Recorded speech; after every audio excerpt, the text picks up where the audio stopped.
नमस्कार, मैं हूं एडवोकेट डॉक्टर अजय कुमार पांडे और आप इस वक्त देख रहे हैं 4C सुप्रीम लॉ पार्टनर्स का यह कानूनी चैनल। एक इमोशनल वीडियो, दादा दादी पोता पोती।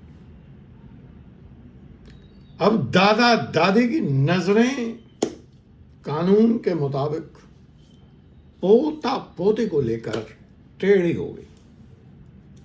अब प्यार का वो जो पैमाना है वो कम हो गया। ऐसा क्या हो गया कि अब पोते और पोती को दादा दादी के प्यार शायद मिल जाए, लेकिन प्रॉपर्टी में हक नहीं मिलेगा।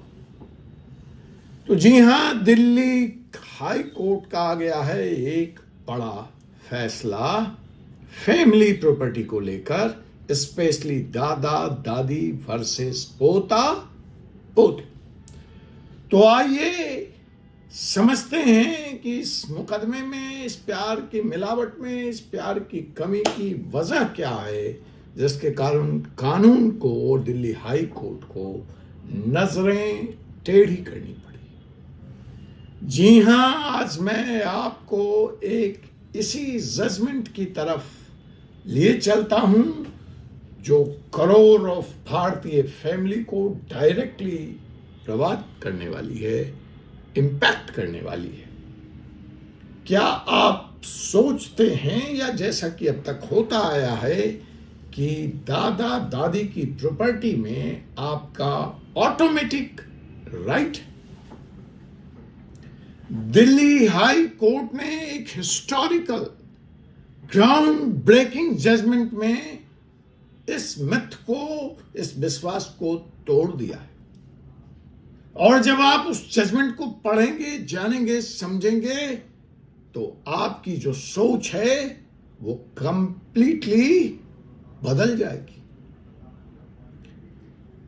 मैं हूं doctor Ajay Kumar Pandey, advocate supreme court of India and property expert and author and writer of book property laws unfilled.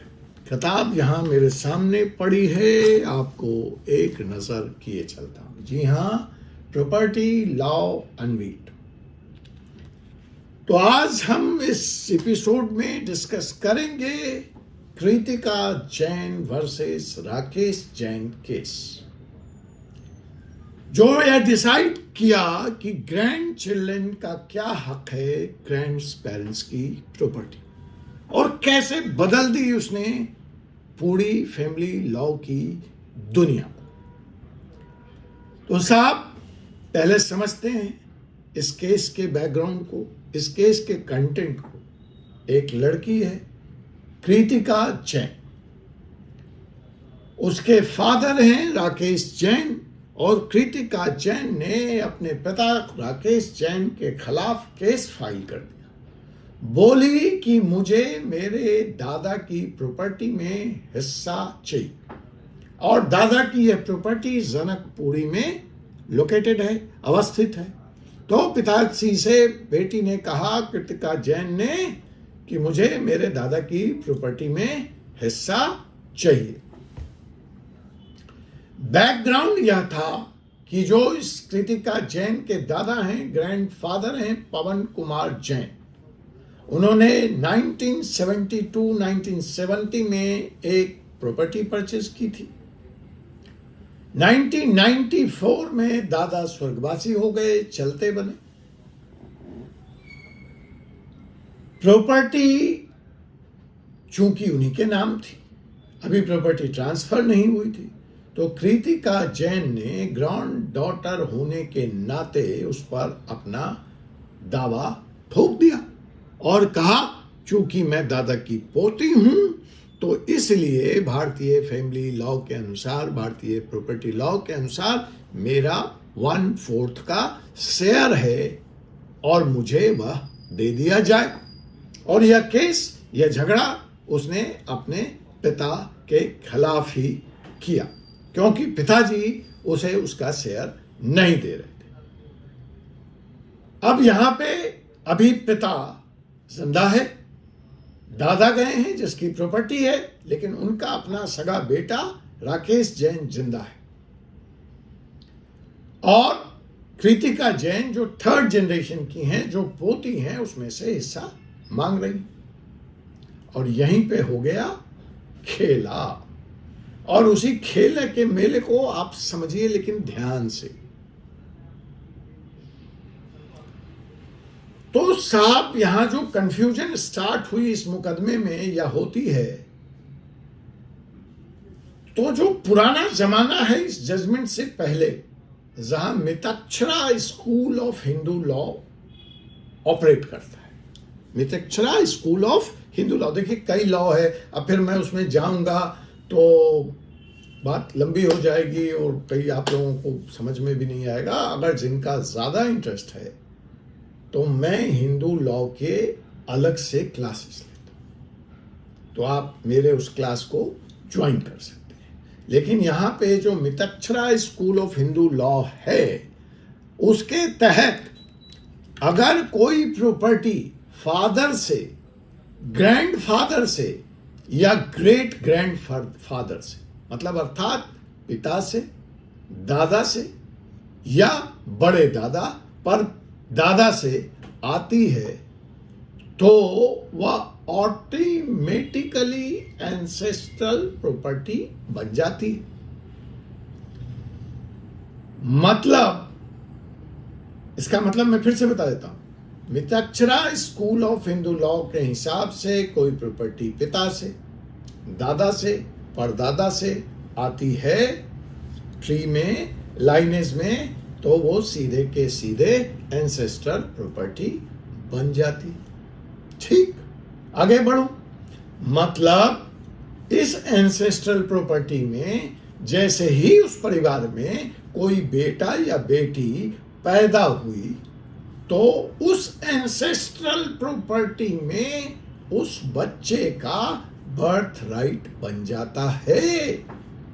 This was Mitakshara school of Hindu law. लेकिन हुआ क्या, 1956 में हिंदू सक्सेशन एक्ट आ गया। मितक्षरा यहां तक ठीक है, लेकिन 1956 में हिंदू सक्सेशन एक्ट आ गया, और हिंदू सक्सेशन एक्ट के आते ही सब कुछ बदल गया।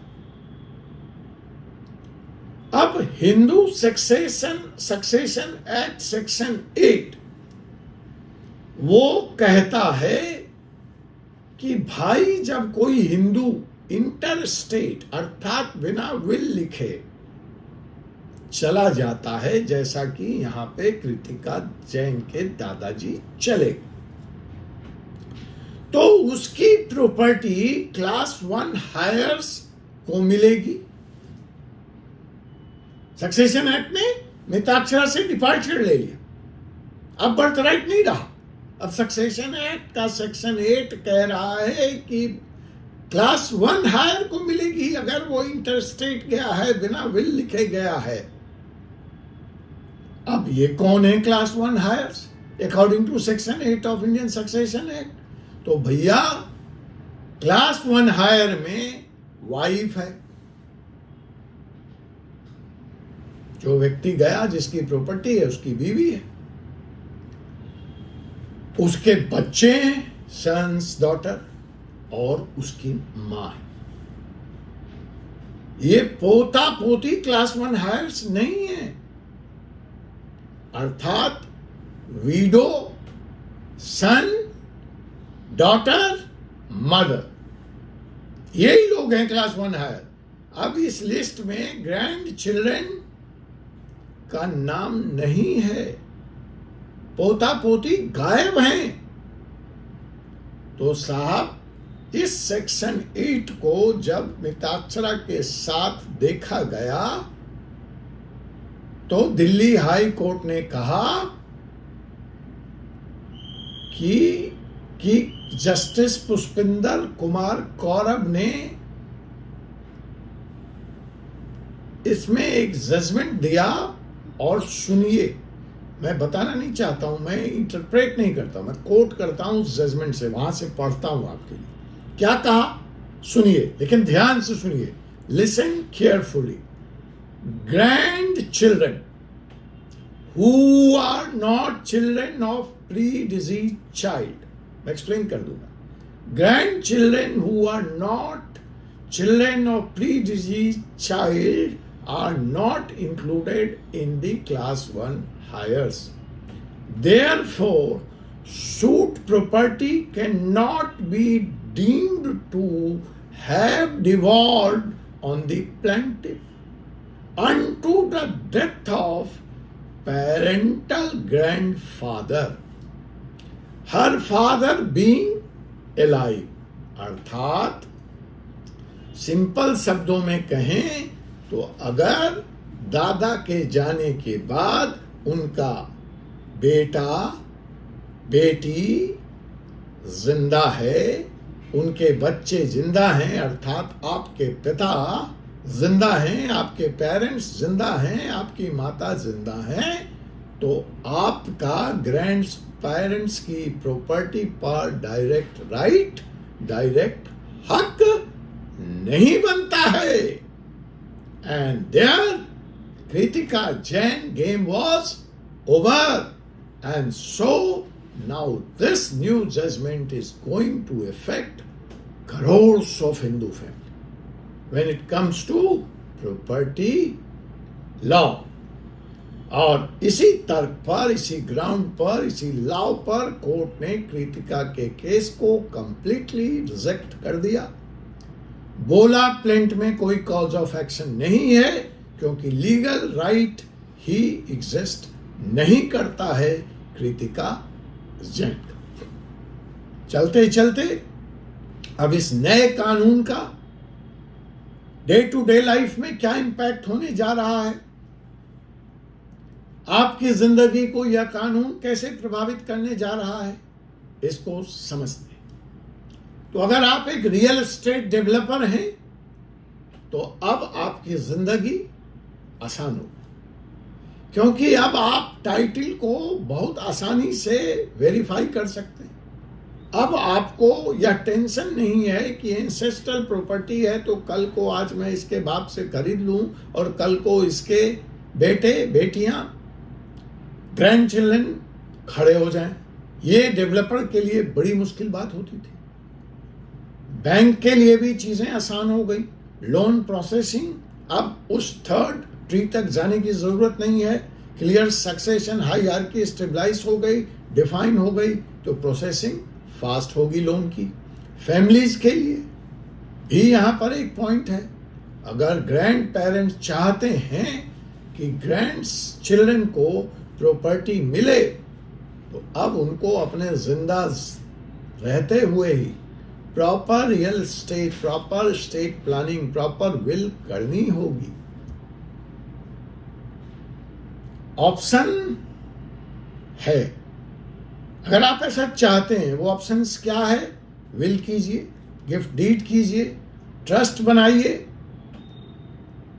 ट्रस्ट का स्ट्रक्चर बनाइए, लेकिन अब ऑटोमेटिक इनहेरिटेंस का जमाना चला गया। Game is over. अब अगर बतौर सुप्रीम कोर्ट एक प्रॉपर्टी लॉ एक्सपर्ट, एक author of property laws unveiled, मुझसे आप मेरी टिप्पणी चाहेंगे, मेरा व्यू चाहेंगे, तो मैं तो यही कहूंगा कि यह जजमेंट बहुत इंपॉर्टेंट है, बहुत हिस्टोरिकल है, फायदे वाला है, बेनिफिशियल है, क्योंकि जो दुविधा थी, जो डाउट्स था, जो संशय था, उसमें क्लियरिटी मिल गई। पहले कंफ्यूजन था कि कौन क्लेम कर सकता है, कौन क्लेम नहीं कर सकता है, कब कर सकता है। फैमिलीज में इसके कारण विवाद होते थे, डिस्प्यूट होते थे, लेकिन अब क्लियरिटी आ गई। पेरेंट्स अलाइव हैं तो ग्रैंड चिल्ड्रन का डायरेक्ट क्लेम नहीं बनता है। बट ध्यान रखिए, एक इंपॉर्टेंट एक्सेप्शन है, अपवाद है। अगर पेरेंट प्री डिजीज्ड हो गए, मतलब दादा जिंदा हैं, बेटा चला गया, आपके पिताजी चले गए, आपके पेरेंट्स चले गए, तो ग्रैंडफादर के जाने से पहले, अर्थात पहले मर गए हैं, तो ग्रैंड चिल्ड्रन इनहेरिट कर सकते हैं बाय रिप्रेजेंटेशन। अब बाय रिप्रेजेंटेशन किसी और वीडियो में हम बात करेंगे। इसको और समझाने के लिए इसको ऐसे समझिए कि अगर कृतिका के फादर या पेरेंट्स की डेथ उसके ग्रैंडफादर से पहले हो गई होती, तो फिर कृतिका का राइट इस प्रॉपर्टी में, फिर यह सूट उसके फेवर में डिसाइड होता, फिर उसका राइट यहां क्रिएट हो गया होता। अब सवाल है कि इस नए जजमेंट का नोटिस आपको लेना चाहिए, वीडियो को शेयर करना चाहिए, चैनल को सब्सक्राइब करना चाहिए और कुछ प्रॉपर स्टेप्स लेने चाहिए। क्या है? पहली बात, ग्रैंड पेरेंट की, अगर आप दादा दादी तो प्रॉपर विल बनाइए। अब एक्सक्यूज का टाइम चला गया, आप क्या चाहते हैं उसको प्रॉपरली डॉक्यूमेंट करिए, और यह सब करने के लिए प्रॉपर लीगल एडवाइस लीजिए। नो मोर इररिस्पॉन्सिबिलिटी, कोई गैर जिम्मेदाराना बात चलेगी। अगर आप पेरेंट्स हैं तो आप अपने इनहेरिटेंस को प्लान कर लीजिए। अब अनप्लान नहीं चलेगा। बच्चों के भविष्य के लिए रणनीति बनाइए, स्ट्रेटेजी बनाइए। और अगर आप ग्रैंड चिल्ड्रन हैं, आप पोता पोती हैं, तो भैया फालतू के सपने मत पालो, बाबूजी से पंगा मत लो। तो कल तक धमका देते थे पिताजी को, माताजी को कि तुम मत दो, दादा वाली हम पटवा लेंगे, दादी वाली हम ले लेंगे। गए वो दिन। बाप बाप है, सुनो, टाइगर जिंदा है। हाँ, जरूरत है तो पेरेंट्स से डिस्कस कीजिए, बातचीत से रास्ता निकल सकता है, लेकिन धमकी का दौर चला गया, कोर्ट के माध्यम से लेने का दौर चला गया।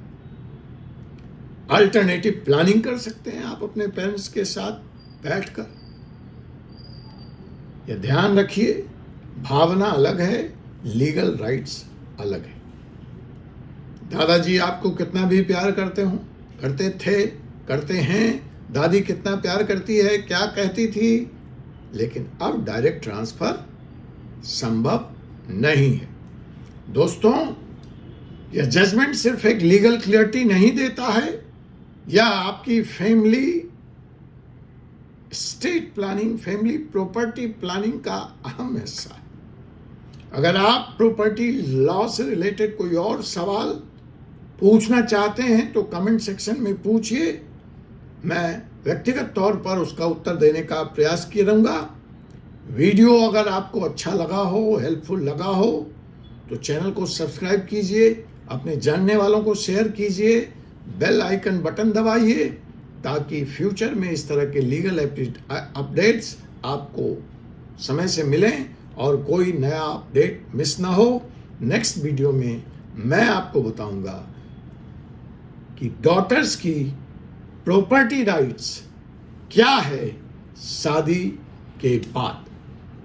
यह टॉपिक भी गेम चेंजर होने जा रहा है, इंपॉर्टेंट होने जा रहा है, इसलिए अगले वीडियो को देखना मत भूलिए।